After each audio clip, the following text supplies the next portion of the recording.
네, 오늘은 제 9과입니다. 9과 21장부터 23장까지. 먼저, 21장 1절로 9절까지. 이것을 먼저 보겠습니다. 먼저 핵심 단어, 이 거룩한 떡이라는 말과 골리앗의 칼, 두 단어가 핵심 단어예요. 자, 그러면 잠깐 본문을 볼까요? 본문 단원 관찰 도표로 돌아가서 보겠습니다.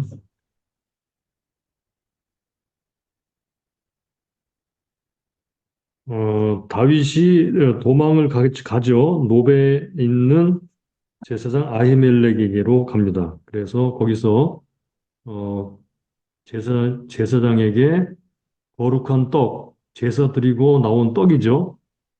거룩한 떡이 있다고 그랬는데 그 떡을 달라고 했습니다. 떡을 주었죠. 그래서 여기 4절에 제사장이 다윗에게 대답하여 가로되 항용 떡은 내 수중에 없으나 거룩한 떡은 있나니 그 소년들이 부녀를 가까이만 아니하였으면 주리라.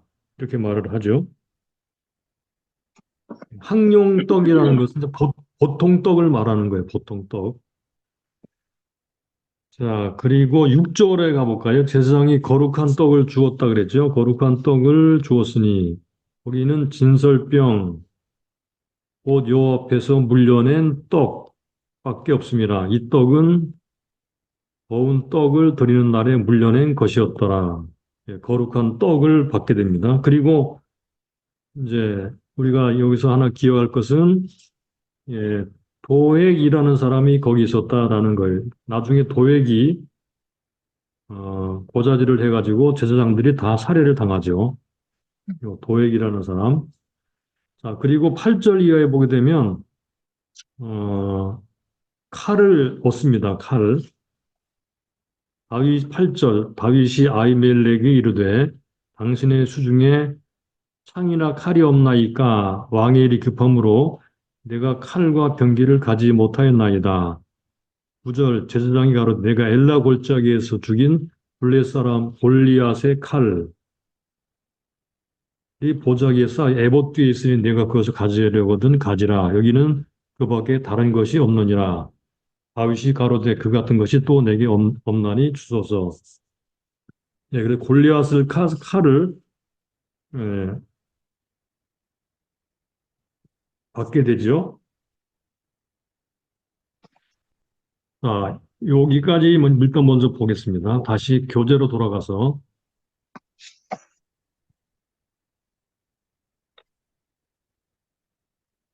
그래서 핵심 단어가 거룩한 떡, 그 다음에 골리앗의 칼, 도망하면서 제사장에게 받은 두 가지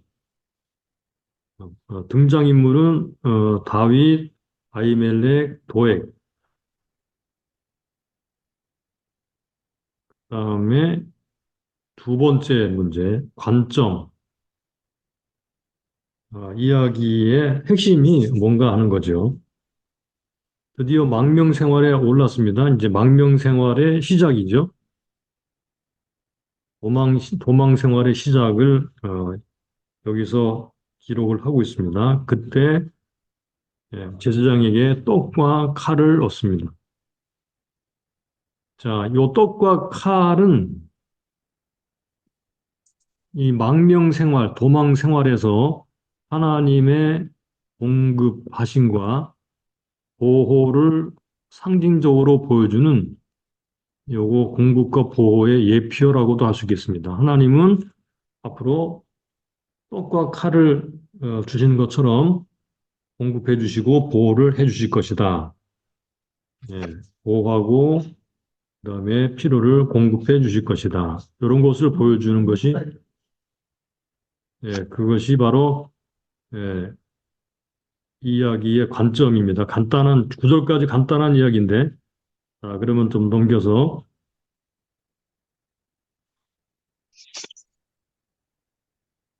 어, 읽으면서 좀 깨닫게 되는 진리가 하나 있는데요. 그게 뭔가 하면 왕으로 기름 부음 받는 것이 인생 고달프게 했다는 거예요. 왜 하나님께서는 사울처럼 쉽게 왕좌에 오르게 하시지 않는가 하는 것입니다. 하나님께 인정받고 선택받는다는 것이 곧 고생 끝이 아니다는 거예요. 오히려 다윗에게는 광야가 기다리고 있었습니다. 예, 하나님께 부름받은 사람들에게 이 광야가 중요하다라는 사실을 알 수 있게 해주죠. 예, 사울은 이 광야가 없었기 때문에 사실은 그가 실패한 왕이 되었던 것입니다. 4번으로 가보겠습니다. 드디어 요나단을 통해서 다윗은 사울이 죽이려고 한다는 사실을 확인한 후에 오랜 기간 동안의 망명 생활을 시작합니다. 아까도 질문했듯이 왜 하나님께서 다윗에게 고난받는 삶을 허락하셨을까? 여기에서 우리가 떠오르는 구절이 하나 있는데 예수님이 그가 아들이시라도 받으신 고난으로 순종함을 배워서 온전하게 되었다라는 것처럼 예, 다윗은 고난을 통해서 더욱 하나님께 가까이 나갔고요. 인내를 배웠고 가까이 갔고 인내를 배웠고 믿음의 훈련을 받았습니다. 이거를 다른 말로 말하면 연단. 이거는 이제 과정을 통해서 합격이라고 하는 데까지 나갔다는 거죠. 그래서 고난을 통해 순종하는 법을 배웠다. 그렇게 예수님에 대해서 말씀한 것처럼 다윗에게도 그런 일이 있었다는 것을 우리가 알 수 있습니다. 자, 특별히 여기 보게 되면 거룩한 떡이라는 게 나오죠. 거룩한 떡. 이 거룩한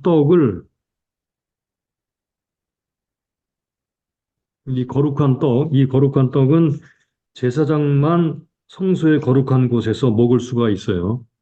이 규정이 바로 여러 구절에 나오는데 출애굽기 25장 30절, 35장 13절, 39장 36절, 40장 23절. 네, 이렇게 여러 곳에 나오거든요. 그런데 다윗은 이 거룩한 떡을 제사장이 받아 먹었거든요. 어, 다윗은 이 금지 규정을 위반했어요. 그렇다면 이게 어떻게 된 것인가? 왜 하나님께서 제사장들에게만 먹도록 거룩한 곳에서 먹도록 하셨을까? 일단 그 취지를 알아야 되는데, 거룩한 떡이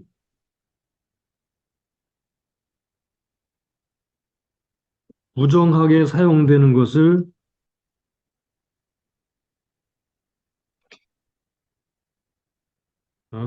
방지하는 데 목적이 있다고 봅니다.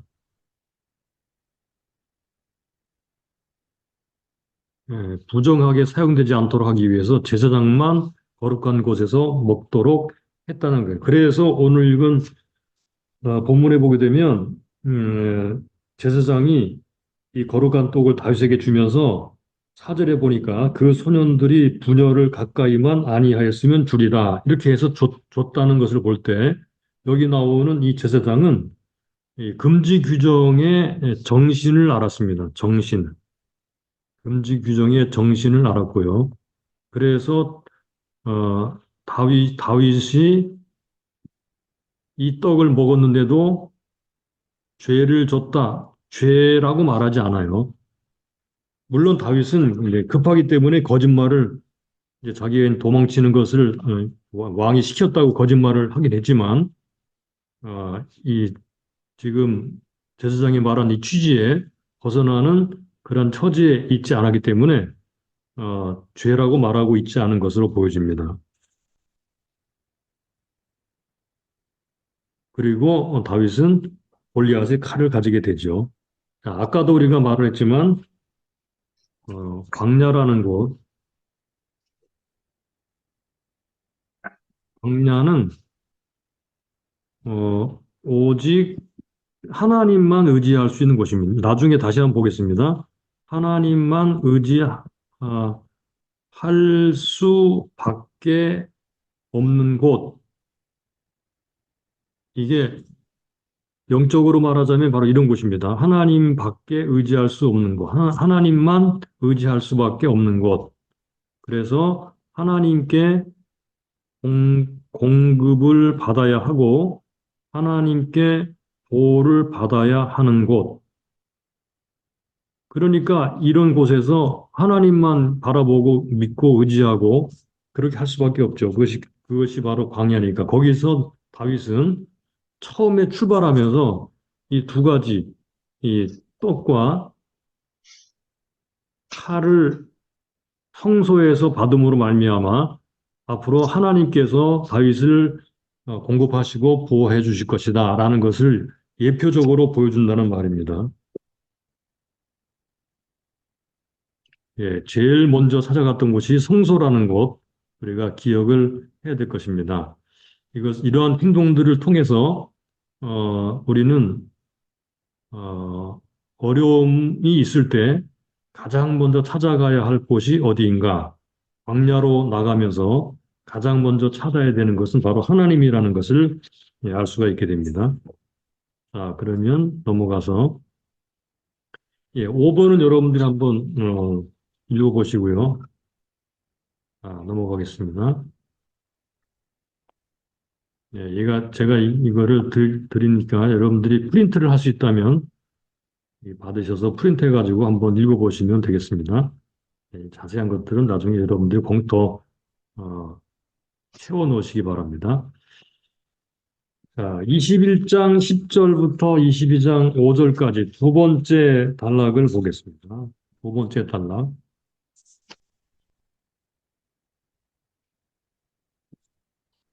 자, 여기서 핵심 단어는요, 두려워하다라는 말과 도망하다라는 말입니다. 자, 그러면 다시 본문으로 돌아가서 보겠습니다.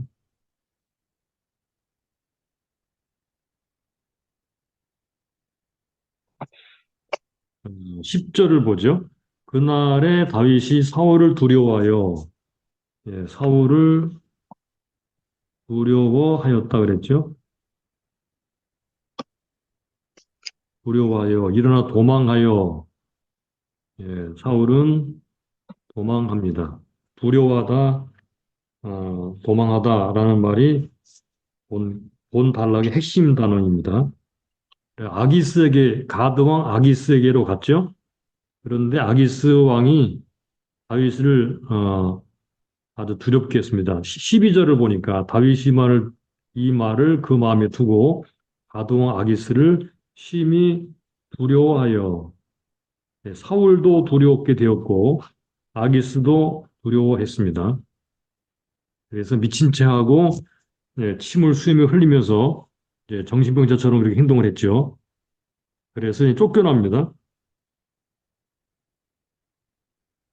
자, 22장으로 가보죠. 1절.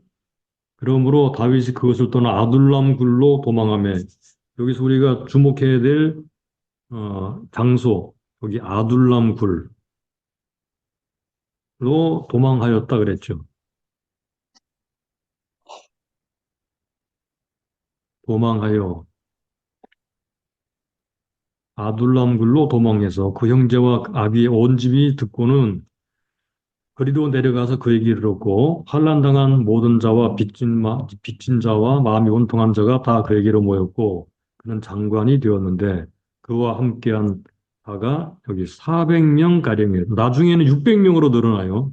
자, 다음에 올 본문을 보게 되면 예, 23장 13절에 보면 예, 600명으로 늘어납니다.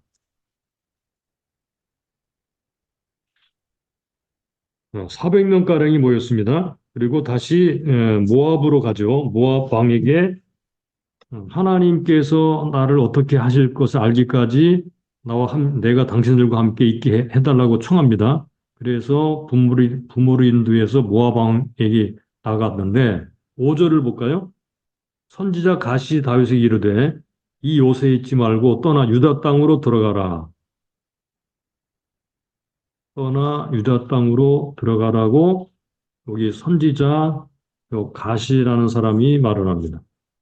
자, 일단 여기까지 두 번째 단락 여기까지. 자, 내용이 어떤 것인지 여러분 다 기억할 수 있겠죠? 두려워해서 사울도 두려워해서 도망하고 아도왕도 두려워해서 도망하고 드디어 아둘람 굴로 도망했는데 그때 400명가량이 모였다. 그리고 어, 모압으로 이제 다시 도망을 해서 거기 있다가 선지자 갓이 유다 땅으로 들어가라라고 해서 다윗이 헤렛 수풀에 이르게 되었습니다. 그러면 다시 이제 교재로 돌아와 보겠습니다.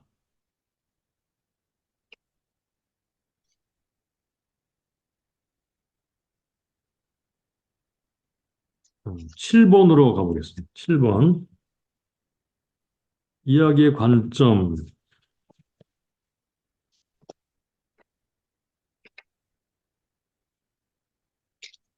예, 다급한 도망과 하나님의 보호입니다. 예, 다급해서 어디로 갔나요? 아기스에 갔죠. 그때도 하나님이 예, 보호를 하시는데, 어, 하나는 자신이 미친 채를 했고,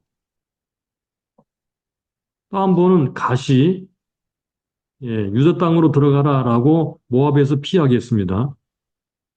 이 모든 것이 다 하나님의 보호 가운데 있다는 것을 우리가 일단 알아야 될 것입니다. 어, 첫 번째 단원에서는 제사장이 그를 보호했고요. 이번에는 선지자의 말씀으로 그를 보호하였다. 하나님의 보호가 나타납니다.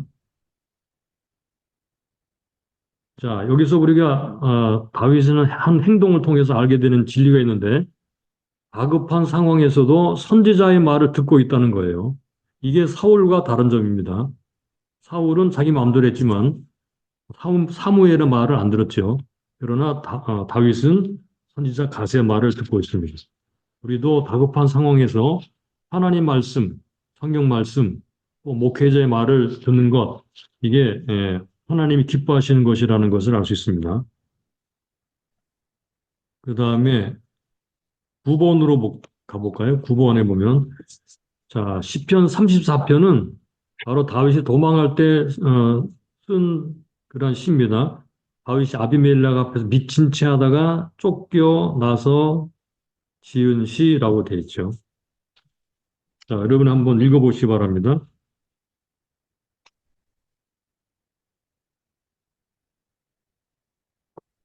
자, 이런 모든 과정을 통해 하나님은 고난을 통해 사람들을 훈련하십니다.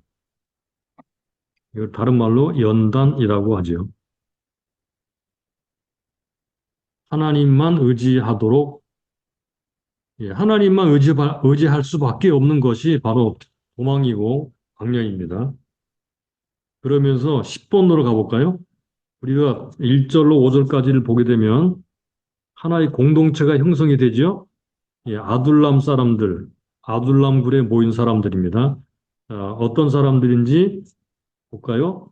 다윗의 부모와 형제들, 환난 당한 모든 자, 빚진 자, 마음이 원통한 자, 그리고 선지자도 있었죠. 선지자, 그 다음에 제사장 아비아달까지 나오게 됩니다. 그래서 나중에는 600명이 되죠.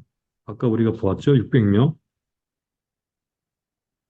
그런데 우리가 이제 잘 아시는 바와 같이 나중에 이 사람들이요, 이 다윗 왕국을 세우는데 아주 결정적인 역할을 합니다. 이 사람들은 그렇게 뭐 정상적으로 사는 사람들이 아니거든요.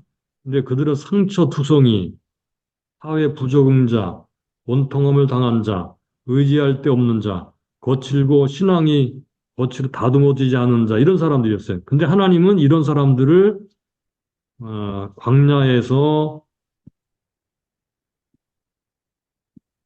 다윗과 함께 훈련을 시키십니다. 그래서 나중에는 이 다윗 왕국에 에, 아주 중요한 기둥들이 되게 해주시죠. 어떻게 보게 되면 이 여기 그 아둘람 사람들이라고 하는 사람들이 이 교회와 흡사한 그런 어, 경우를 볼 수 있습니다.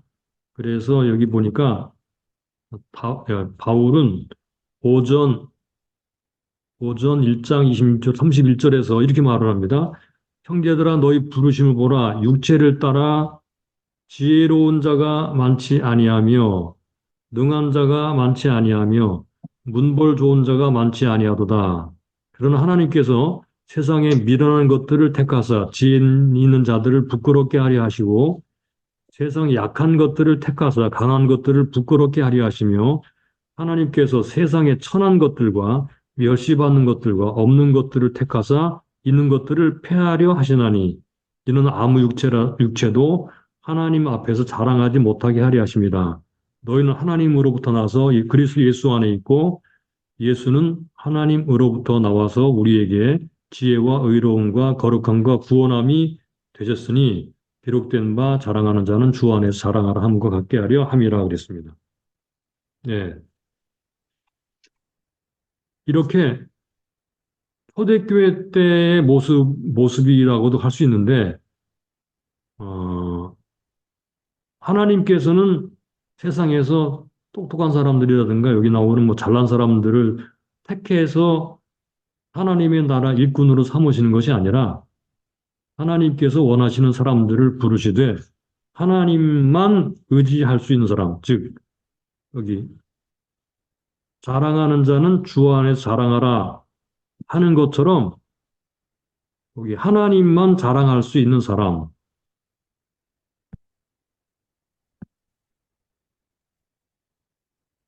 있는 사람, 네, 요런 사람이 되게 만드시는 거죠. 요런 때가 언제인가? 바로 광야에서 이런 일이 일어난다는 것입니다. 광야에서. 광야에 있는 사람들이에요. 광야에서 사는 사람들, 광야에 있는 사람들, 요 사람들이 하나님만 자랑할 수 있는 사람이 되는 거죠. 여기 있는 것처럼 뭐 지혜롭지 않고 능하지 않고 문벌 좋지 않고 미련하고 약하고 천하고 멸시받고 없는 것 이런 사람을 택하셔서 오직 하나님만 자랑하게 한다고 했거든요. 그러니까 다윗과 여기 나오는 600명 이 사람들도 하나님만 자랑하는 사람이 되는 거죠. 그래서 다윗 왕국 하나님의 왕국에서 이 사람들이 쓰임 받게 된다는 것입니다. 우리가 이것을 기억하면 좋겠습니다. 그래서 어, 이 사람들이 훈련받는 장소는 광야죠. 훈련 장소는 광야입니다.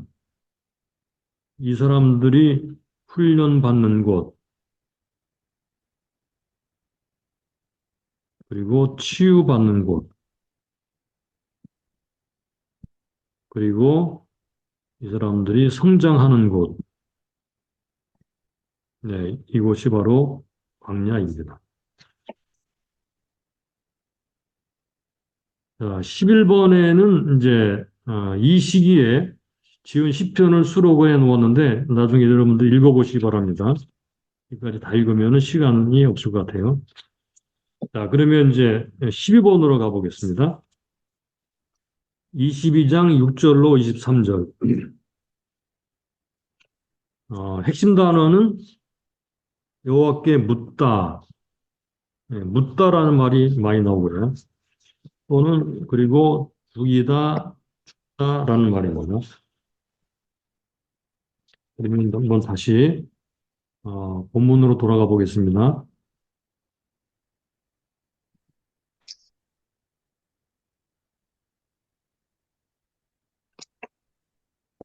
23장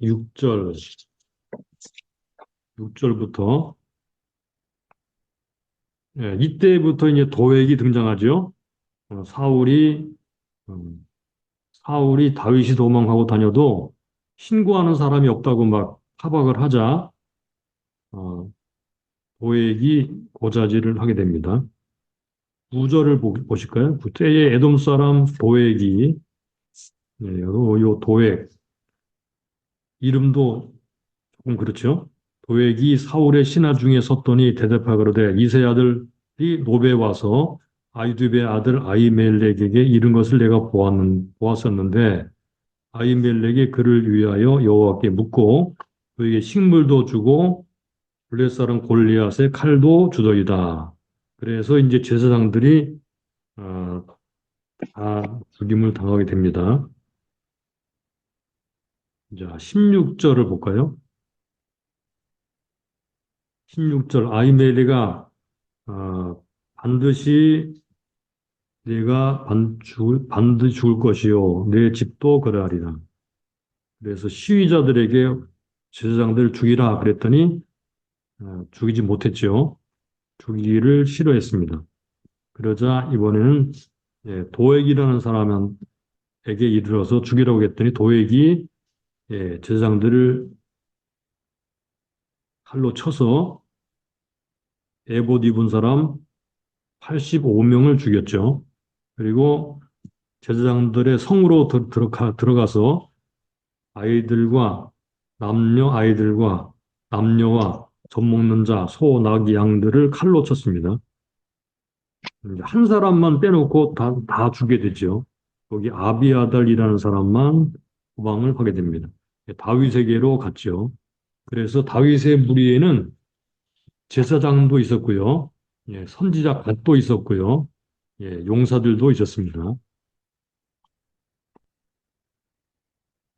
자, 내용을 이제 아시겠죠? 간단하게. 그럼 다시 교재로 돌아가 보겠습니다.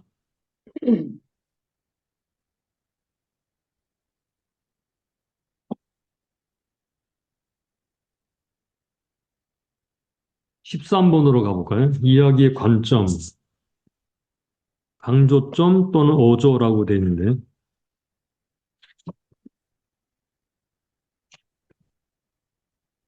도액의 고발로 아히멜렉과 그 가족이 몰살을 당하죠. 이 사람들은 엘리의 후손들입니다. 그래서 하나님의 예언이 전혀 성취가 됐다는 것입니다. 에돔 사람 도액이 고발해서 이런 일이 벌어지게 되는데 여기 보니까 어, 다윗의 원수이며 하나님의 원수 누가 그렇다는 것 도액이라는 사람입니다. 하나님의 원수이고 다윗의 원수입니다.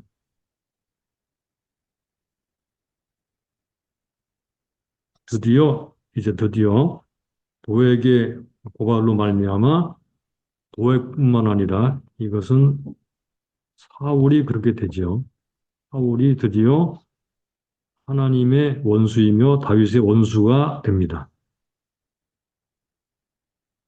하나님을 떠나버린 사울의 모습이 점점 흉악하게 변하고 점점 완악하게 되고 있다는 것입니다.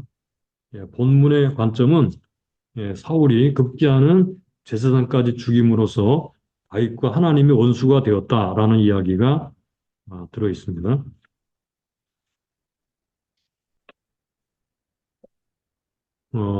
여기서 우리가 하나 주목하고 지나갈 것이 있는데요. 사울에 대해서 알게 된 것 간단하게 하나만 생각하면요. 사울은 점점 흉악하고 소외당하고 완악하게 되죠. 그러면서 어, 사람이 모여드는 다윗과 사람이 점점 떠나는 사울이 대조가 되죠. 그리고는 어, 사울은 하나님을 두려워하지 않습니다.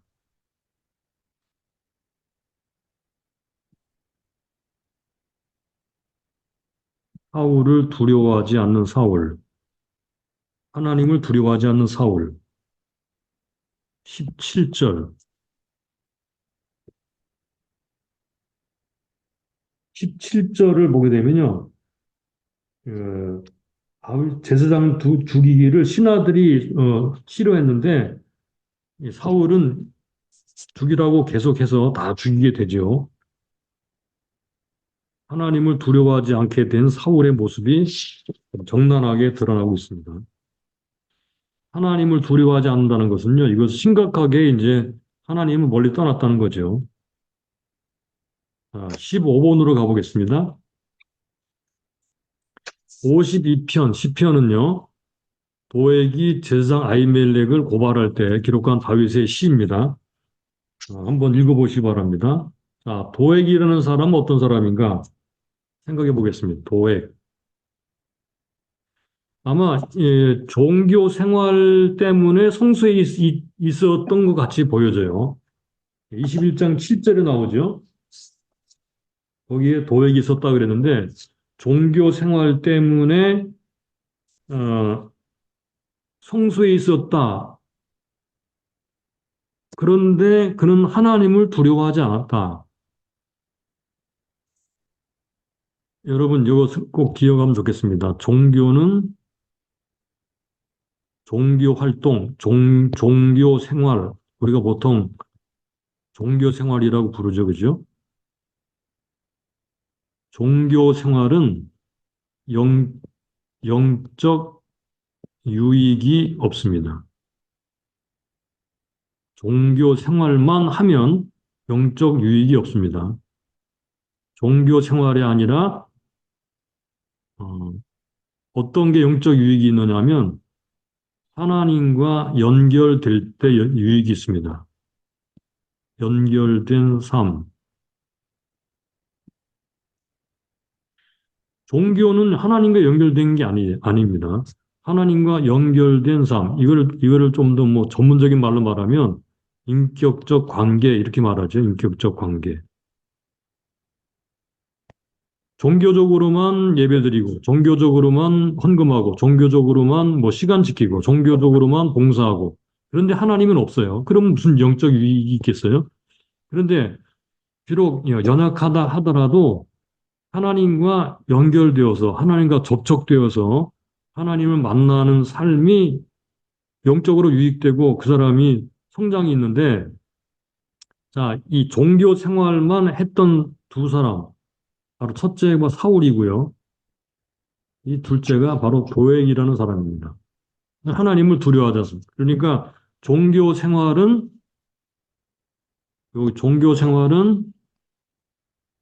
하나님을 두려워하지 않는다.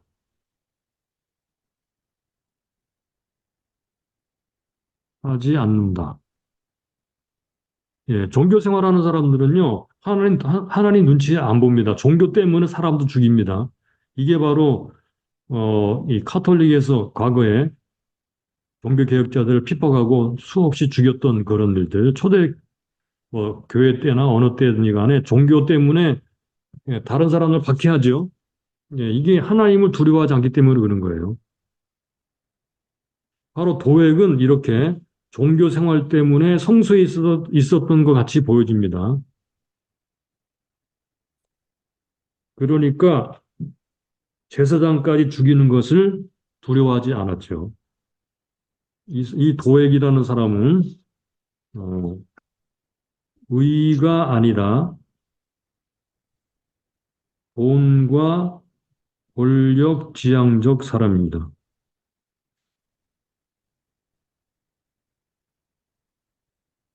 돈과 권력 지향적 사람. 목사들도 이런 사람들이 있습니다. 하나님의 의를 지향하는 게 아니고 명예, 여기 명예, 돈, 권력 이런 것을 지향하는 사람들이 있어요. 이런 사람들의 특징은 탐욕입니다. 탐욕. 그래서 탐욕은 하나님을 두려워하지 않습니다.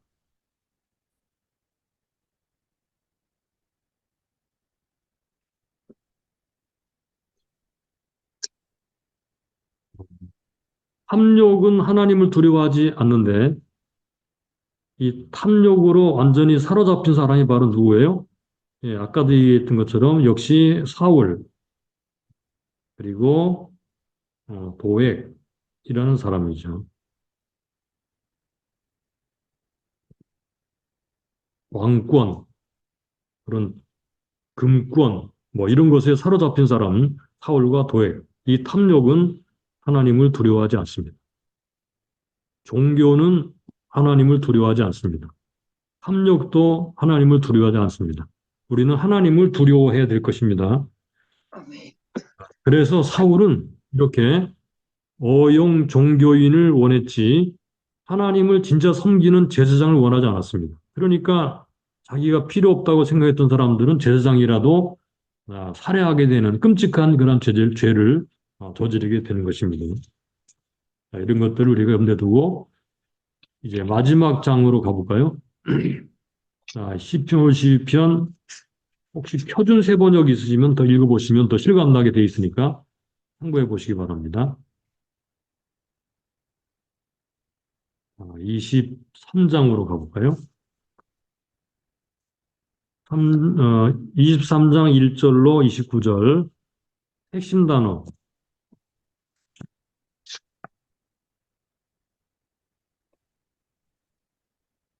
하나님께 물었다라는 말, 그리고 어, 뭐 다른 말들은 나중에 살펴보기로 하고요. 특별히 본문에는 황무지라는 말이 여러 번 등장합니다. 여기 황무지. 자, 그러면 본문으로 돌아가 보겠습니다. 23장을 같이 보시죠.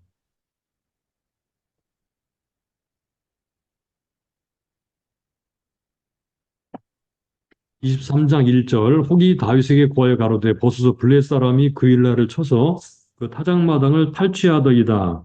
이에 다윗이 여호와께 묻자와 가로되 여기 물었다라는 말이 나오죠. 다윗이 여호와께 물었다. 내가 가서 블레 사람을 치리이까 여호와께 다윗에게 이르시되 가서 블레 사람을 치고 그 일날을 구원하라. 4절 다윗이 여호와께 묻자온대 예, 다윗이 여호와께 다시 묻자온대 여호와께 대답하여 가로되 일어나 그 일날 내려가라 내가 블레 사람을 내 손에 붙이리라 이렇게 말씀하십니다.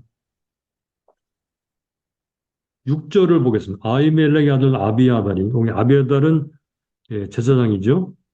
그 일나로 도망할 때 다윗은 도망할 때 손에 에봇을 가지고 내려왔더라. 이거는 하나님께 이제 물을 때 쓰는 그런 도구라고 보시면 돼요.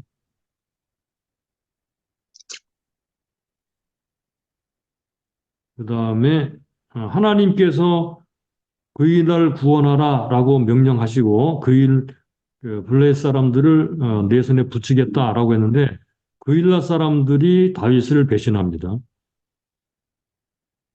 자, 7절을 보겠습니다. 다윗이 그 일날 온 것을 혹이 사울에게 고함해 사울이 하나님이 그를 내 손에 붙이셨도다. 이게 착각이죠. 하나님이 그를 내 손에 붙이셨도다. 그가 문과 문빗장 있는 성에 들어갔으니 갇혔도다.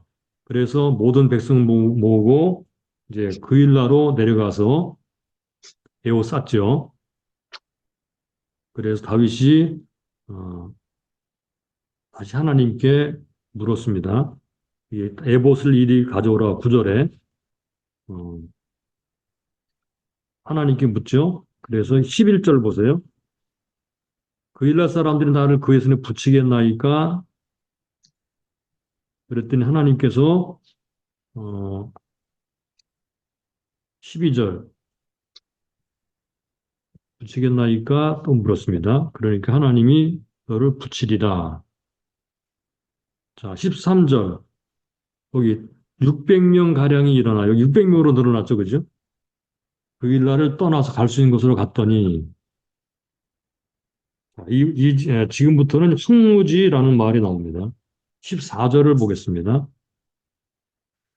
다윗이 황무지 요새도 있었고 황무지 또 황무지 산골에도 유하였으므로 사울이 매일 잣대 하나님이 그를 그의 손에 붙이지 아니하시니라. 그 다음에 15절 다윗 사울이 자기 생명을 찾으려고 나온 것을 보았으므로 그가 황무지 수풀에 있었더니 요나단이 와서 하나님을 힘있게 의지하게 했습니다. 17절 곧 요나단이 그에게 이르되 두려워 말라 내 묻힌 사울의 손이 내게 미치지 못할 것이요 너는 이스라엘 왕이 되고 나는 네 다음이 될 것을 내 부친 사울도 안다 하니라. 두 사람이 여호와 앞에서 언약하고 다윗 수풀에 가고 요나는 자기 집으로 돌아가니라. 자, 19절 때 10사람들이 기부하에 이르러 사울에게 나와 바로 다윗이 우리와 함께 광야라는 말이 나오죠. 황무지 광야. 남편 하길라 숲을 요심치 아니하였나이까. 그래서 이제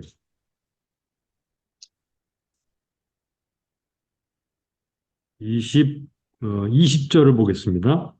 그라운드 왕은 내려오시기를 원하시는들 내려오소서 그를 왕의 손에 붙일 것이 우리의 의문이다. 네, 그래서 이제 내려오죠.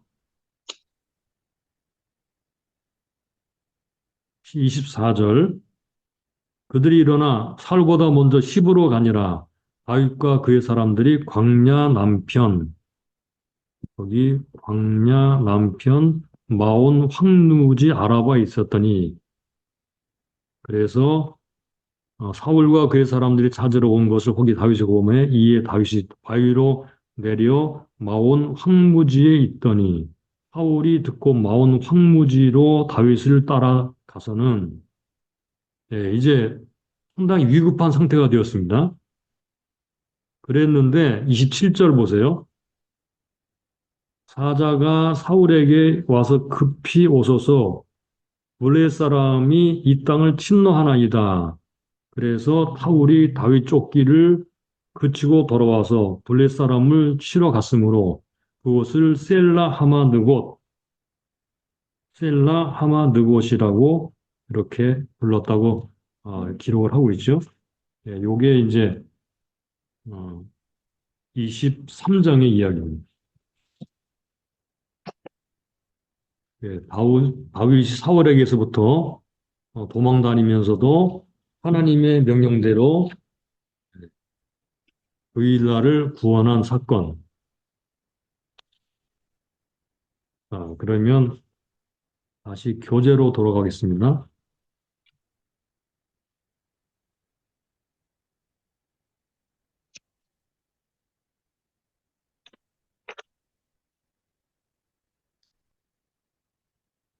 자, 17번으로 가보죠.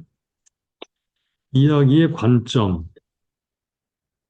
자, 본 단원의 이야기의 관점은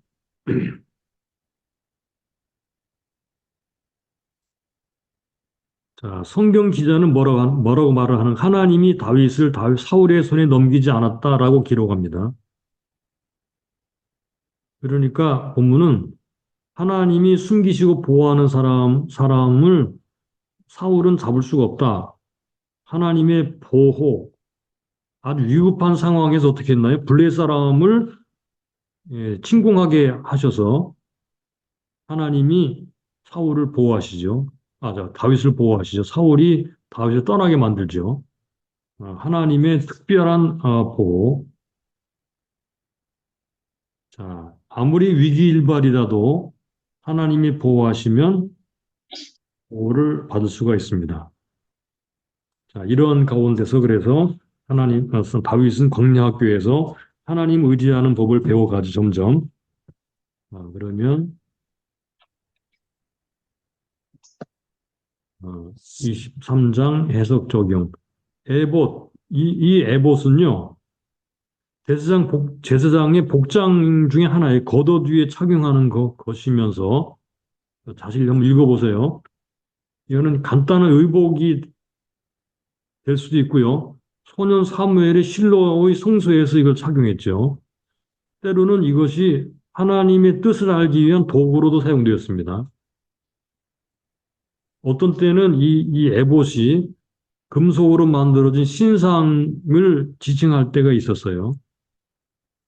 셀라 하마드곳이라는 말이 나오죠.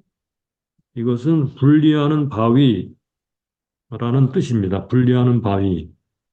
사울과 다윗이 분리가 되어서 사울이 다윗을 추적하다가 다른 데로 가버렸죠.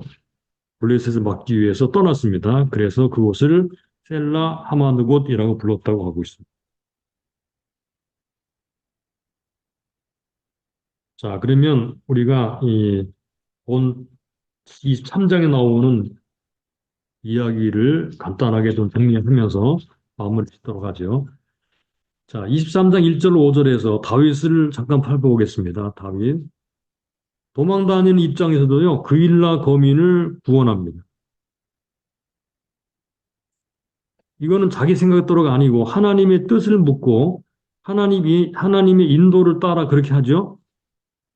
다윗을 따르는 사람들은 처음에는 그것이 불만이었지만 도망 다니면서도 하나님의 인도를 받아서 실제로 왕노릇하는 다윗, 왕노릇한다. 왕이 누구죠?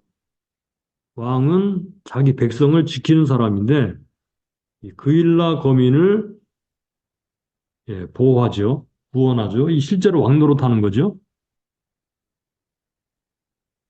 그래서 하나님의 뜻을 따라 살아가는 삶을 사는 것은 상황이 좋고 나쁘고에 달려있지 않습니다. 나쁜 때에도 하나님의 뜻대로 살 수가 있습니다. 26장 6절로 14절 사이에서 사울, 네, 사울의 이야기를 읽어보게 되면요. 사울이 그일라에 있을 때 그 성에 갇혔다고 판단했고 하나님이 붙이셨다고 오판했습니다. 그죠? 하나님 붙이신 것이 아니죠. 이게 사울의 생각이었어요.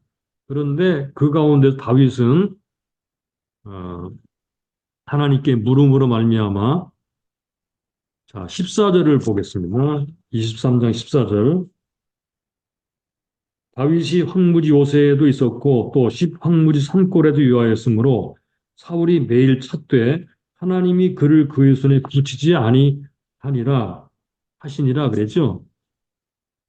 성경 기자는 하나님이 다윗을 사울에게 붙이지 않으셨다 이렇게 기록했어요. 이 사울은 어떻게 했습니까? 하나님이 다윗을 붙이셨다 이렇게 생각했죠. 정반대입니다. 이것은 오판이었습니다. 그러니까 하나님이 붙이지 않으시면 정확한 정보도 소용이 없습니다. 하나님은 다윗을 이렇게 보호하셨습니다. 하나님의 보호가 아주 잘 나타나고 있죠. 그 다음 23장 15절로 18절까지 다윗은 도망 다니면서도 요나단에게 큰 격려를 받습니다. 여기서 대조가 나타나는데요. 그일라 주민과 십 주민은 신의가 없었어요. 그죠? 그런데 반대로 사울의 아들 요나단은 신의가 있었습니다. 구원받은 주민은 다윗을 지키지 않았고 막상 사울의 아들 요나단은 다윗을 지킵니다. 이게 얼마나 아이러니컬한 이야기죠. 다윗은 이렇게 하나님의 특별한 보호를 받고 있다는 사실을 알 수 있습니다. 하나님은 요나단을 통해 다윗을 위로하셨습니다. 원수의 아들에게서부터도 위로가 왔습니다. 하나님은 광야에서 뜻밖의 방법으로 위로하시는 분이십니다. 뜻밖의 방법으로 위로하셔서 광야에서 용기를 내게 만드시는 분. 네, 하나님은 바로 이런 분이십니다. 자, 그 다음에 23장 19절로 29절 마지막 단락. 다윗은 유다 족속인 10사람들에 의해서 사울에게 잡힐 절대절명의 위기를 맞습니다. 아마도 하나님께 부르짖었겠죠. 그죠? 구원해달라고. 자, 사울은 이제 아주 좋은 기회라고 생각했죠. 치밀한 계획을 세웁니다. 그런데 이런 상황에서 하나님께서는 뜻밖의 구원자를 보내십니다. 아까 뜻밖의 위로자라고 그랬죠. 그죠? 뜻밖의 구원자. 예. 아이러니하게도 블레셋이 뜻밖의 구원자였습니다. 그래서 셀라 하마느곳이라는 곳에서 아주 가장 급박한 상황 속에서 하나님께서는 다윗과 사울을 분리시키셨습니다. 하나님의 특별한 보호였습니다.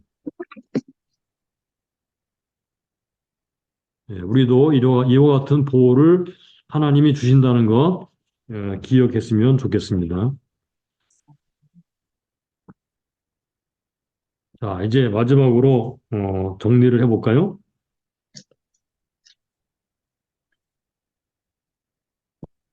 다윗과 광야. 아까 우리가 관찰할 때 황무지라는 말이 여러 번 나왔죠, 그죠? 황무지, 곧 광야입니다. 특별히 엔게디 광야라고 했는데, 자, 다윗은 자원에서 광야에 가지는 않았습니다. 그는 쫓겨다니면서 광야를 갔습니다. 그래서 그는 광야에서 살게 되었습니다.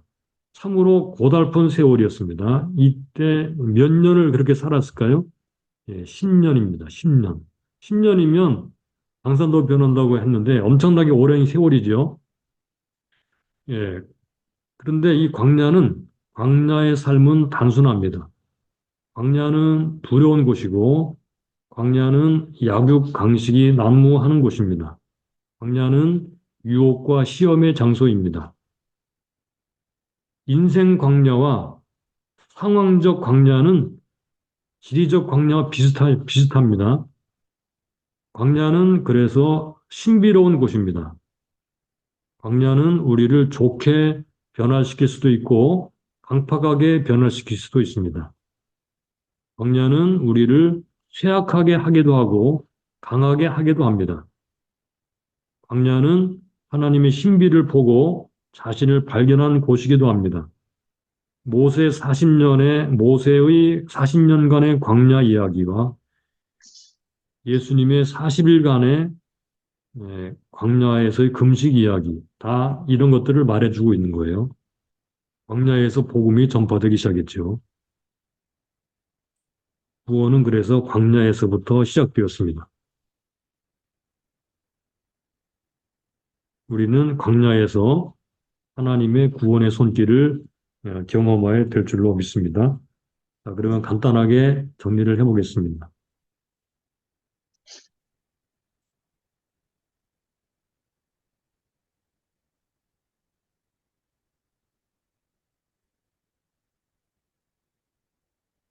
광야의 다윗.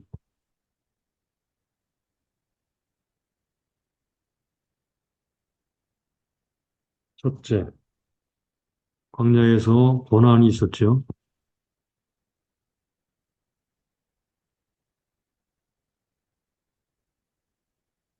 두 번째, 광야에서 하나님을 경험합니다.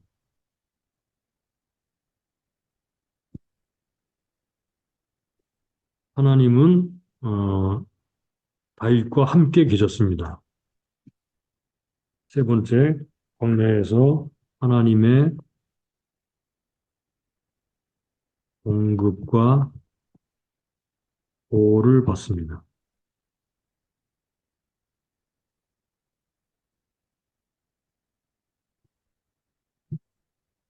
광야에서 다윗은 영적으로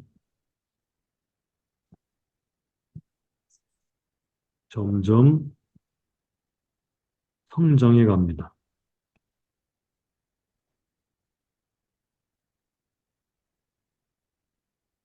네, 우리가 이미 생각했던 것처럼 광야는 그 특징이 하나님만 의지할 수 있는 곳입니다.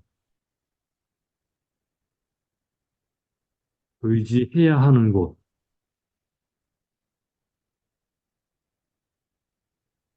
이거는 선택사항이 아닙니다. 의지할 수도 있고 의지하지 않을 수도 있는 게 아니고 광야 자체가 하나님을 선택할 수밖에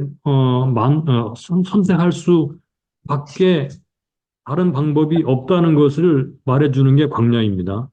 선택할 수밖에 없습니다. 그죠? 그렇지만 광야는 고난이 있지만 하나님을 그래서 경험하게 됩니다. 하나님의 공급과 보호를 받고 하나님을 의지하게 됨으로 말미암아 점점 성장해 가죠. 그래서 하나님은 광야에서 그의 백성들을 훈련시키십니다. 그래서 광야는 훈련과 성장의 장소입니다. 이것은 지리적 광야를 통해서 우리가 영적 광야, 우리의 삶의 상황적 광야가 똑같이 그렇게 이제 서로 어, 비슷한 그런 상황을 맞는 거거든요. 그래서 물리적 광야를 통해서 상황적 그리고 우리의 삶의 광야를 배우도록 그렇게 성경이 기록되고 있다는 것 우리가 알 수가 있습니다. 참고로 어, 모세는 미디안 광야에서 40년을 보냈습니다. 이스라엘은 가나안 들어가기 전에 40년을 광야에서 보냈습니다. 다윗은 10년을 광야에서 보냈습니다. 그리고 예수님은 40일을 광야에서 기도를 하셨습니다. 예, 이렇게 광야는 우리에게 구원받는 그런 과정 속에서 아주 중요한 그런 어, 과정이라는 것을 기억하고 혹시 광야를 지나는 분들이 계시면 위로를 받으시고 하나님만 의지함으로 말미암아 영적 성장이 일어나고 하나님을 경험하게 되기를 주님의 이름으로 축복합니다.